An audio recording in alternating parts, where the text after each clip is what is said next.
بسم اللہ الرحمن الرحیم 26 دسمبر 2019۔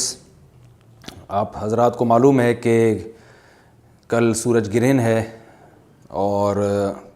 خبریں یہ آ رہی ہیں کہ 80% سورج کل گرہن ہوگا۔ اس بارے میں اسلامی احکام کیا ہیں، شریعت کیا کہتی ہے، اس کے لیے علماء نے سوچا ہے کہ کچھ باتیں عوام تک پہنچائی جائیں، تو اس لیے میں نے بھی ارادہ کیا کہ شرعی احکام اس بارے میں بتائے جائیں، اس میں حکمتیں کیا ہیں۔ رسول اللہ صلی اللہ علیہ وسلم کے دور میں سورج گرہن ہوا ہے۔ آپ صلی اللہ علیہ وسلم کے نرینہ اولاد نہیں تھی، آپ کو اللہ نے اولاد دی اور آپ کے بیٹے کی موت واقع ہوئی۔ یہ ایک بہت بڑا حادثہ تھا اس وقت، کیونکہ عرب میں نرینہ اولاد کی بڑی ویلیو تھی۔ آپ صلی اللہ علیہ وسلم کو اللہ نے بیٹیاں دیں، بیٹا نہیں دیا، اور بیٹا دے کے اٹھا لیا، تو ایک بہت بڑا واقعہ تھا، اور اللہ کی قدرت کے اسی دن سورج بھی گرہن ہو گیا۔ تو عرب یہ کہا کرتے تھے، زمانہ جاہلیت میں یہ بات مشہور تھی کہ کوئی بہت بڑا دنیا میں واقعہ ہوتا ہے تو سورج یا چاند گرہن ہو جاتے ہیں۔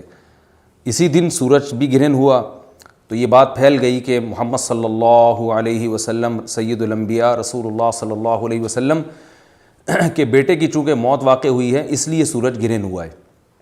آپ صلی اللہ علیہ وسلم نے اس بات کی تردید فرمائی اور آپ نے فرمایا ان الشمس والقمر آیتان من آیات اللہ لا ينکسفان بموت احدہم، کہ سورج اور چاند اللہ کی نشانیوں میں سے ایک نشانی ہے۔ لا ينکسفان بموت احدہم آیاتہ، نہ تو یہ کسی کی موت کی وجہ سے گرہن ہوتے ہیں، نہ کسی کی زندگی کی وجہ سے، بل یخوف اللہ بہما عبادہ، اللہ ان کے ذریعے اپنے بندوں کو ڈراتے ہیں۔ یہ بخاری مسلم کی حدیث ہے، اپنے بندوں کو خوف زدہ کرتے ہیں۔ تو یہ اللہ کی نشانیاں ہیں، اور آپ صلی اللہ علیہ وسلم نے اس موقع پر نماز کا حکم دیا، اللہ کے سامنے عاجزی اور انکساری کا حکم دیا۔ دیکھیے یہاں ایک بہت اہم پوائنٹ کی بات ہے ان لوگوں کے لیے جو اسلام کے خلاف ہیں، جو محمد صلی اللہ علیہ وسلم سرور دو عالم سید الانبیاء صلی اللہ علیہ وسلم کو سچا نبی نہیں مانتے۔ ان کے لیے اس حدیث میں آپ صلی اللہ علیہ وسلم کی نبوت کی ایک بہت زبردست دلیل موجود ہے۔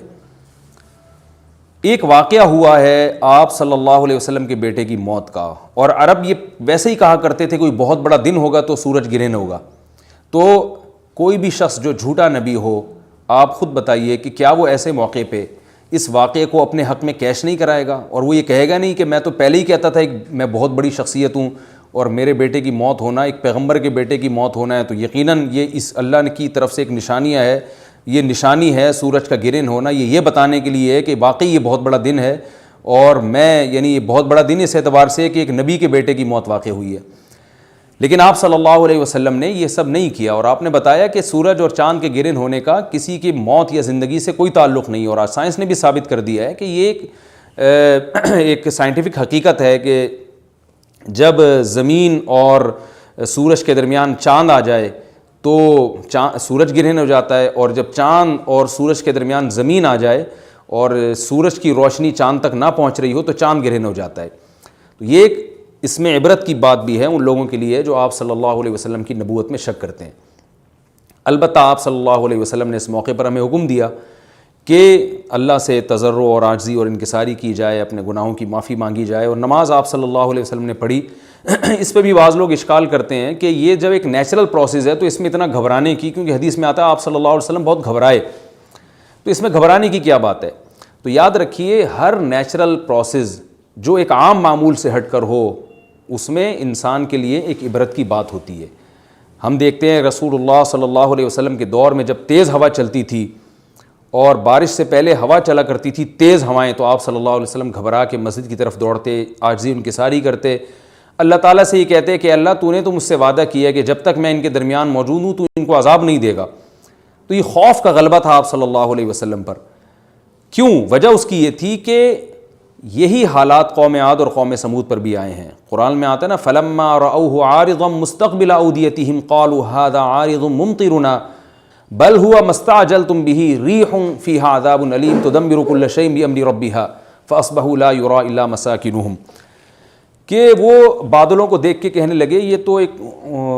ایک معمول کے مطابق بادل ہیں جو برسیں گے اور بارش ہوگی۔ تو پیغمبر نے کیا کہا کہ یہ بارش نہیں ہے بلکہ یہ وہ عذاب ہے جس کی تم جلدی کیا کرتے تھے، اور اس میں ایک ایسی ہوا ہے جو اللہ کے حکم سے ہر چیز کو ہلاک کر دے گی۔ اور پھر ان پر ایک ہفتہ عذاب آیا، اور قرآن کہتا ہے کہ وہ ایسے پڑھ کے ہلاک ہو گئے کہ فطر القوم فیہا صرعا کأنہم اعجاز نخل خاویہ، اے مخاطب اگر تو ان کو دیکھتا تو ایسے لگتا کھجور کے تنے ہیں جو اوندھے پڑے ہوئے ہیں، تو ایسے ہوا نے ان کو تہس نہس کر دیا۔ تو یہ عام معمول سے ہٹ کے جب بھی اس کائنات میں کوئی تغیر آتا ہے تو وہ اللہ کی نشانیوں میں سے ایک سائنٹیفک حقیقت بھی ہے، اس کی ایک لاجک بھی ہے، لیکن اس کے ساتھ ساتھ اللہ کی نشانیوں میں سے ایک نشانی بھی ہے، اور ایسی نشانی ہے جس سے ہمیں ڈرنا چاہیے کہ اللہ تعالیٰ کو اختیار ہے، وہ جب چاہے سورج کی روشنی چھین لے، چاہے کسی بھی طرح سے چھینے۔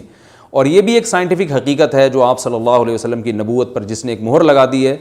کہ سورج اور چاند کا گرہن ہونا، اگرچہ اس کی ایک لاجک ہے کہ چاند سورج کے سامنے آ جائے تو سورج گرہن ہو جاتا ہے، لیکن اس بارے میں جو ہماری تحقیق ہے، جو سائنسدان کہتے ہیں کہ یہ وقت یعنی خطرے کا وقت ہوتا ہے، سورج سے ایسی خطرناک ریز نکلتی ہیں جو نقصان کا سبب بن سکتی ہیں، تبھی بعض حضرات سورج کی طرف دیکھنے سے بھی منع کرتے ہیں، اور یعنی نظام میں تھوڑی ایک عام نارمل روٹین سے ہٹ کے اس کائنات کا نظام چلتا ہے، تو اس لیے یہ اس کائنات کے لیے، زمین کے لیے ڈینجرس ہو سکتا ہے، اور جو گریوٹی اور جو کشش کا نظام ہے اس میں بھی خلل واقع ہوتا ہے۔ تو ایسا نہیں ہے کہ یہ بالکل ایک نارمل کنڈیشن ہوتی ہے اور اس کا کوئی نقصان ہی نہیں ہے، یہ بالکل غلط ہے، اس میں نقصان کا بہرحال خطرہ ہے، اور اس بات کا امکان موجود ہوتا ہے کہ قدرت انسانوں سے انتقام لے یا انسانوں کو نقصان پہنچائے۔ اور ویسے بھی جن کے دلوں میں اللہ کا خوف ہوتا ہے وہ تو ویسے ہی اللہ کے وَهُم مِّن خَشْيَتِهِ، قرآن مجید میں اللہ تعالیٰ کے ارشاد ہے کہ مشرکین بار بار یہ سوال پوچھتے تھے قیامت کب آئے گی کب آئے گی، اللہ فرماتے ہیں لیکن جو مومنین ہیں ان کو اس سے غرض نہیں ہے کہ کب آئے گی، والذین آمنوا مشفقون منها، وہ تو قیامت سے گھبراتے ہیں کہ پتہ نہیں ابھی نہ آ جائے۔ تو جس کے دل میں اللہ کا خوف ہوتا ہے اس کے زندگی گزارنے کا طریقہ کچھ اور ہوتا ہے، وہ بات بات پہ اللہ سے ڈرتا ہے، اس کو اللہ سے ڈرنے کا بہانہ چاہیے، اس کو توبہ کا بہانہ چاہیے۔ تو اس بحث میں پڑھنا کہ یہ تو ایک لاجیکلی ایک سورج کی روشنی غائب ہو جائے گی، وہ ٹھیک ہے، یہ سائنسدانوں کا شعبہ ہے کہ کیوں غائب ہو رہی ہے، ماہرین فلکیات کا شعبہ ہے، لیکن اہل ایمان کا جو کام ہے اس موقع پر، ان کا جو وظیفہ ہے وہ یہ کہیں کہ اللہ کی نشانیوں میں سے ایک نشانی ہے، اللہ اپنی قدرت دنیا میں دکھاتا ہے کہ میں یہ بھی کر سکتا ہوں چاہے کسی بھی طریقے سے کروں، تو ہمیں اس موقع پر بہرحال اللہ کے سامنے جھکنا چاہیے، اپنے گناہوں سے معافی مانگنی چاہیے، اور وہی عمل کرنا چاہیے جو رسول اللہ صلی اللہ علیہ وسلم نے ہمیں بتایا ہے۔ اور اس بارے میں جو توہمات پھیلے ہوئے ہیں اس سے بھی ہمیں اجتناب کرنا چاہیے، جیسے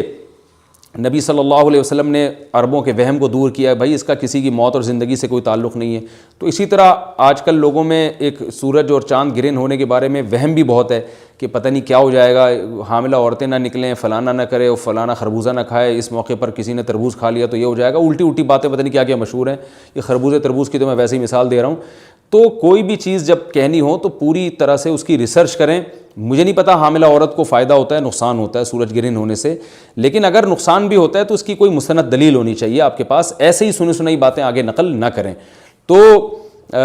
بہرحال ہمیں جو کرنے کا کام ہے جو رسول اللہ صلی اللہ علیہ وسلم نے بتایا ہے وہ کام بخاری اور مسلم کی حدیث کے مطابق نماز ہے، انفرادی بھی ہے، جماعت سے بھی ہے، مستحب یہ ہے کہ جماعت سے نماز پڑھی جائے مسجد میں یا کسی بھی میدان میں، اور 2 رکعتیں امام پڑھائیں گے اور اس میں سرن تلاوت بھی کر سکتے ہیں، جہری تلاوت بھی کر سکتے ہیں، دونوں رائے ہیں علماء کی۔ آج کل جہری کو اس لیے ترجیح دی جاتی ہے کہ صلاۃ کسوف میں جو رسول اللہ صلی اللہ علیہ وسلم کی سنت ہے وہ لمبی نماز ہے، تو لمبی نماز پڑھیں گے تو اگر آپ آہستہ آواز سے پڑھیں گے تو لوگوں کو تھکاوٹ کا احساس زیادہ ہوتا ہے، جہری پڑھیں گے تو تھکاوٹ کا احساس کم ہوتا ہے، تو اس لیے دونوں قولوں پہ فتویٰ دیا جاتا ہے، وہ ایک قول راجح ہے اور ایک میں آسانی ہے، تو آسانی اس قول میں ہے کہ جہری تلاوت کی جائے، اس میں لوگوں کو نماز میں کھڑا رہنا آسان ہوتا ہے، تو لمبی سے لمبی نماز پڑھی جائے، اس میں 2 رکعتیں پڑھی جائیں اور خوب طول دیا جائے اس کو، اور اتنا طول دینا کہ لوگوں کا خطرہ ہو کہ نماز ہی چھوڑ کے بھاگ جائیں گے، یہ بہرحال درست نہیں ہے، کیونکہ آپ صلی اللہ علیہ وسلم نے امام کو مقتدیوں کی رعایت کا حکم دیا ہے۔ اور کوئی جماعت سے نماز میں شریک نہیں ہو سکتا تو گھر میں نماز پڑھیں، انفرادی نماز پڑھیں، نماز نہیں پڑھ سکتے تو توبہ استغفار کریں۔ بہرحال یہ وقت جو ہے توبہ استغفار کا ہے، اپنے گناہوں سے معافی مانگنے کا ہے۔ اللہ تعالی ہم سب کو عمل کی توفیق عطا فرمائے، وما علینا الا البلاغ۔